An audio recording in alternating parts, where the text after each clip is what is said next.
नमस्ते, आदाब, सत श्री अकाल। Welcome to my channel best learner. मेरा नाम है पवन कुमार। मैं बेसिकली एक मैकेनिकल इंजीनियर हूँ। मैं science based educational related videos बनाता रहता हूँ जो साइंस और इंजीनियरिंग स्टूडेंट्स के लिए बहुत ही ज़्यादा हेल्पफुल है। और मैं कॉन्सेप्ट CBSE सिलेबस से रेफर करता हूँ। जितना हो सके उन्हें ईजी वे में समझाने की कोशिश करता हूँ ताकि आप सबको कॉन्सेप्ट ईजिली समझ में आ सके। अगर आप मेरे चैनल पर नए हो तो फटाफट लाइक, सब्सक्राइब, शेयर कर दो ताकि आपको नेक्स्ट वीडियो की notification.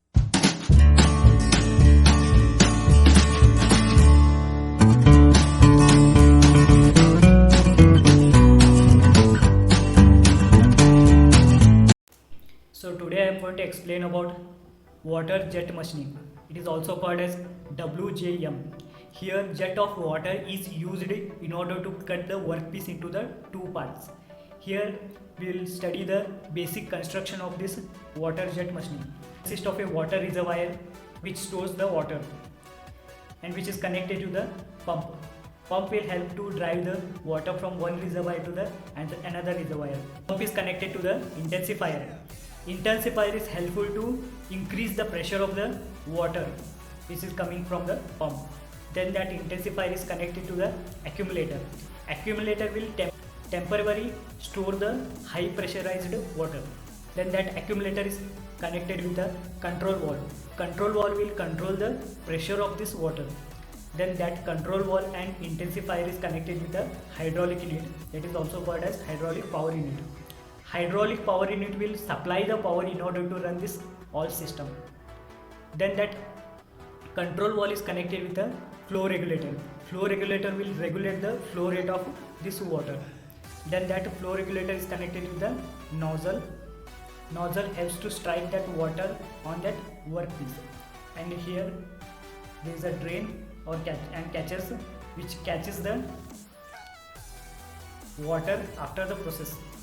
So this is all about construction of water jet machining.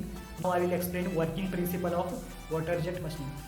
In case of working, pump will drive the water from the water reservoir to the intensifier.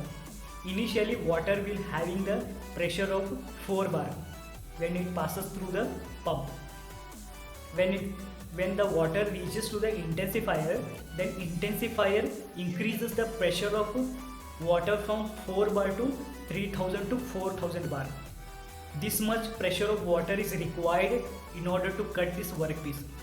So highly pressurized water with a 3000 to 4000 bar pressure passes through the accumulator. Accumulator will temporarily store the highly pressurized water in order to use that water when the larger amount of energy is required. Then that high pressure water goes through control valve. Control valve will control the pressure of this water, and this control valve and intensifier is connected with the hydraulic power unit. Hydraulic power unit supplies the current in order to run this system. Next, water will flow through the flow regulator. Flow regulator will helpful to regulate the flow rate of the water. Then that water will enters through the nozzle.